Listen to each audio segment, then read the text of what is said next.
la 101.3 FM, La Voz Latina, desde Buenos Aires, Argentina. David Galeano, ¿estás ahí? Sí, Epifanio, un placer saludarte, un abrazo fraterno desde acá, el Ateneo San Fernando de la Mora. Así es que un saludo afectuoso para vos y para la gente que nos escucha y nos ve. Fernando de la Mora es una localidad limítrofe con Asunción. ¿Qué es el Ateneo? David Galeano Olivera, sos presidente del Ateneo de la Lengua y Cultura Guaraní. ¿Nos podés explicar en pocas palabras qué significa esta entidad? Con mucho gusto, Epifanio. El Ateneo de Lengua y Cultura Guaraní es una institución de formación, es una universidad, tiene el rango de Instituto de Educación Superior, fue fundado en 1985, ahora estamos en camino a cumplir 40 años de vida institucional. Desde el año 2005 tenemos rango universitario, tenemos una ley que nos acredita esa condición y a partir de allí formamos a nuestros egresados, a nuestros estudiantes, en la licenciatura en lengua guaraní, otra licenciatura que es en antropología cultural guaraní paraguaya. Luego ya están los cursos de posgrado como la maestría en lengua y cultura guaraní, el doctorado en lengua y cultura guaraní y también una especialización en terminología guaraní. Y para los que empiezan, para los que quieren conocer básicamente el guaraní, precisamente un curso denominado Curso Básico de Lengua Guaraní. Trabajamos en 100 distritos de todo el Paraguay, estamos prácticamente un distrito de por medio. El Paraguay tiene aproximadamente 265 distritos, nosotros estamos en 100, y además de los cursos que se desarrollan en todas estas regionales del interior y acá en la capital, desarrollamos jornadas, talleres, seminarios, congresos, siempre vinculados al tema guaraní, de la cultura, de todo lo que está vinculado también, en especial a la cultura popular o folclórica del Paraguay. Eso es básicamente el Ateneo, Epifanio. ¿Es una entidad pública del Estado o privada? Es una entidad privada que es justamente, cuál es la ocasión y esta mención que quiero hacerte. Yo creo que si no es la única, probablemente contado con los dedos de las manos, la única o entre las pocas que a lo largo de 40 años pudo sostenerse como una institución privada, sin recibir ningún tipo de ayuda del Estado paraguayo ni de ningún tipo de organización internacional. A lo largo de estos 40 años, gratuitamente por el Estado paraguayo, hemos formado a más de 140.000 personas en el conocimiento básico de la lengua guaraní y hemos entregado al Estado paraguayo más de 31.000 profesores que hoy trabajan enseñando guaraní en escuelas, colegios, universidades, sin que el Estado haya tenido que gastar un solo guaraní en la formación de ellos. Todo ese proceso lo hemos hecho mediante un mecanismo de autogestión que también demuestra que se puede trabajar de esta manera en Paraguay. Es como, ¿cómo se financia? Entonces se le cobra una cuota seguramente a los alumnos, ¿no? Claro, es una cuota mínima, de hecho la más económica, la más accesible, en otras palabras la más barata que se cobra en Paraguay. La gente paga 200.000 guaraníes, de ese monto cada regional cubre los gastos que tiene en su zona, gastos que ahí se tienen que ver con alquileres, con pago de profesores, con compras de implementos de clase, y una parte de eso se remite a la sede central, que es la que vos conociste, está Fernando de la Mora. Con todo eso nosotros hemos logrado comprar esa propiedad, repito, que se llama Guaraní Roga, la casa del guaraní, la única casa que tuvo y que tiene el guaraní, una casa propia, y construido eso que llegaste a ver acá. Nosotros lo hemos levantado, sostenido, y hoy gracias a Dios ese edificio y todo lo que está clavado y plantado allí está totalmente pagado, no le debemos un céntimo a nadie. Y efectivamente esa es la manera en que nosotros operamos. De lo que se cobran los cursos, cubrimos los gastos que tenemos en cada comunidad, y una pequeña parte juntada de las 100 comunidades donde trabajamos permitió y permite sostener al Ateneo como institución general en Paraguay. Es muy meritorio, sin duda. No sé por qué el Estado no aporta algo, o ustedes no le han pedido, o el Estado no les da bolilla directamente. Es raro, ¿no? Y mira, Epifanio, que el tema de la cultura pues no es un tema muy atractivo seguramente, ¿verdad? Y de hecho, cuando hablamos de guaraní, nosotros todavía tenemos algunas autoridades que no son precisamente muy amigas. Es más, nosotros tuvimos la triste experiencia en el año 2021, el Ministerio de Educación cerró el curso de profesorado. Hoy mantenemos nuestra licenciatura, pero un curso que era tan importante y que ayudó a tanta gente, sobre todo a gente sencilla. Allí hablamos inclusive de la gente que está en el interior del país, de la gente que inclusive puede trabajar en actividades domésticas, de gente que normalmente no tiene la disponibilidad económica necesaria para poder estudiar. Han estudiado en esto e insisto, ¿verdad? No tuvimos en su momento, no tenemos, y hoy, hablando mal y pronto, ya tampoco queremos tener ningún tipo de ayuda de nadie porque hemos aprendido a autogestionarnos. Eso sin ánimo de alardear ni mucho menos, pero nos mantenemos bastante bien como estamos en este momento, trabajando en la medida de nuestras posibilidades. Epifanio, tuvimos mucho que ver con la oficialización del guaraní, tuvimos mucho que ver con la incorporación del guaraní en la enseñanza, con sus luces, con sus sombras, tuvimos y tenemos mucho que ver con las publicaciones de libros, con la presencia hoy del guaraní en internet. Creamos Wikipedia guaraní, creamos la versión guaraní de uno de los navegadores más grandes del mundo, que es el llamado Firefox. Hoy estamos con un equipo trabajando en el tema de la traducción, vale la redundancia, del traductor de Google. Y por último, estamos trabajando el tema de la inteligencia artificial. Y lo hacemos, repito, con los medios que disponemos y con el espíritu de colaboración que todos los miembros de la Ateneo han demostrado hacia el guaraní. Lastimosamente, insisto mucho, hay situaciones que muchas veces nos llevaron a pelear contra corriente, ¿verdad? Y por eso te digo, no hay, digamos, así como una mirada, una atención importante del Estado al tema del guaraní todavía en nuestro país. El guaraní que se habla en la calle, por supuesto que no es el puro, sino el yopara. En ese sentido, ustedes también trabajan para mejorar ese idioma de la calle, ¿no? El idioma en la televisión, en los medios de prensa, ¿tienen espacio? Sí, y justamente vale la ocasión, te agradezco por este espacio valioso, Epifanio, y así como en el caso tuyo, con varios amigos en el exterior, pero a nivel nacional tenemos esa gran ventaja de contar con varios amigos, comunicadores de radio, televisión, de la prensa escrita, que continuamente nos ayudan a difundir lo que hacemos. Y desde ese punto de vista también creo que es muy importante el trabajo que podamos hacer en forma mancomunada. Nosotros básicamente a lo largo de 40 años aprendimos a enfocar nuestras actividades como una actividad grupal, como una actividad mediante procesos de coasociación, trabajando con municipios, con supervisiones educativas, en fin, esa fue y sigue siendo la mirada. Y en cuanto al tema del guaraní, es lo mismo que ocurre con el castellano, ¿verdad? Hay gente que por distintas razones no lo habla bien. ¿Qué pasa cuando uno estudia? Uno aprende, se comunica mejor. Nosotros también partimos de la base del yopará y le demostramos a la gente cómo puede hablar en guaraní sin mayores inconvenientes. Todo el punto también te hago un comentario. Siempre existió y existe así como una idea polarizada de que el yopará solamente existe en guaraní. Y nosotros siempre solemos decir que el castellano que hablamos acá en Paraguay también no es el castellano yopará. Es imposible que encuentres, y mismo seguramente tendrás esa costumbre de toda tu experiencia en el Paraguay, el usar la terminación na para decir vení, na, andate, na, contale, na, y la terminación na no es castellano, eso es guaraní, es yuna, erena, yapona.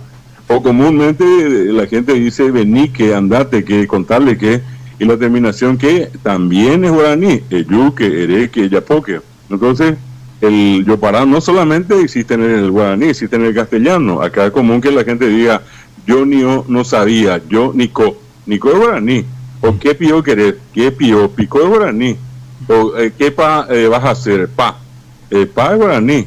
De guaú nomás te dije, y guaú que es guaú es guaraní. Es decir, sin que a veces nos demos cuenta, el castellano que hablamos es un castellano plagado también de Yopará, que el que hace el esfuerzo puede hablar perfectamente el castellano estudiando, y lo mismo ocurre con el guaraní, estudiando uno puede manejarse perfectamente. Nosotros no negamos el Yopará, pero sí, como dijiste, ayudamos a que la gente mejore su forma de hablar guaraní.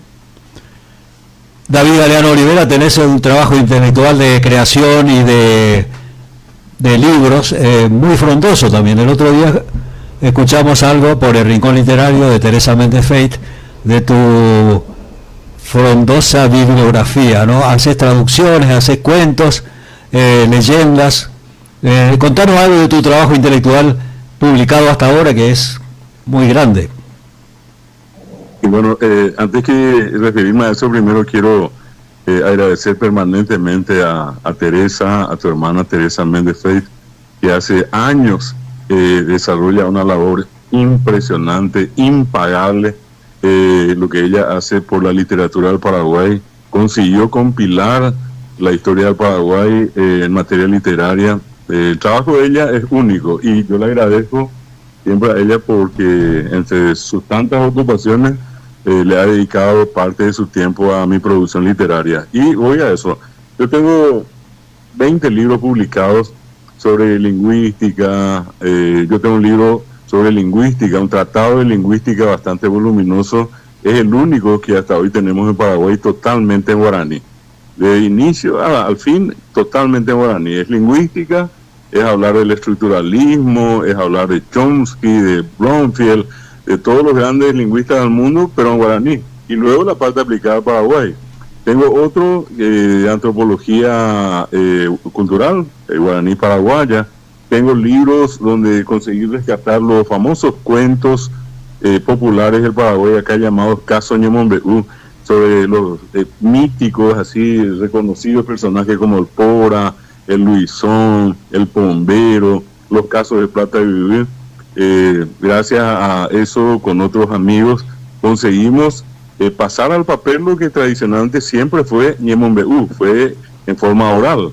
La oralidad siempre campeón en el Paraguay. Hoy, gracias a estas publicaciones, tenemos ya una buena cantidad de libros que tratan estos temas populares del Paraguay. Y luego tengo también poesía, dentro de todo el tiempo que a veces puedo disponer, preparo algunos videos, los doy a conocer.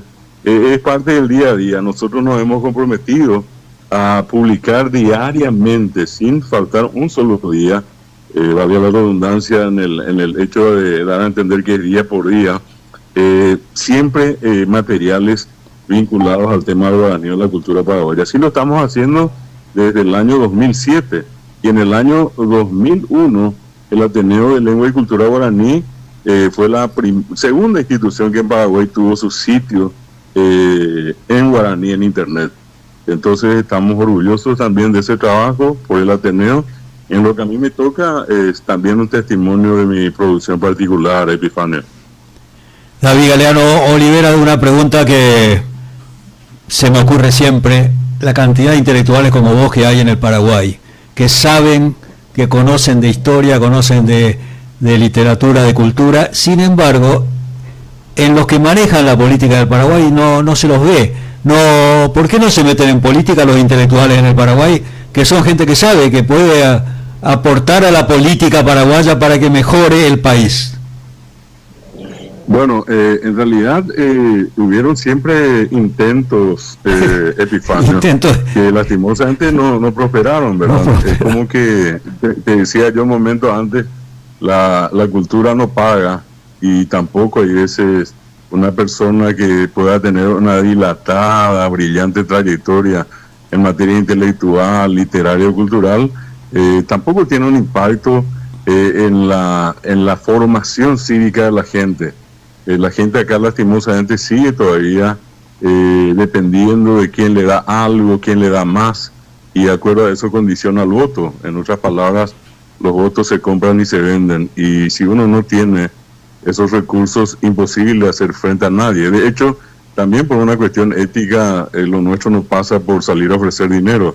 Nosotros lo que sí buscamos es que la gente diga, esta persona es buena, sus obras son valiosas y esta persona merece un voto nuestro. Pero creo que todavía va a pasar un tiempo, Epifanio. Eso no quiere decir que, digamos, no vamos a lograr eso. Sí, lo que digo nomás que lleva todavía un tiempo. Lo nuestro, en el caso del Ateneo, nos llevó hasta ahora 40 años. Venimos del tiempo en que era prohibido, era reprimido, el que hablaba tenía que arrodillarse, recibía el golpe en la boca, el yurupete, corría al patio de la escuela diciendo no voy a hablar más guaraní. Bueno, de esa noche oscura de 30 o 40 años atrás, nada más, a hoy tenemos un guaraní que transita por un día relativamente diáfano, un día muy lindo por el que hoy camina, pero costó mucho llegar.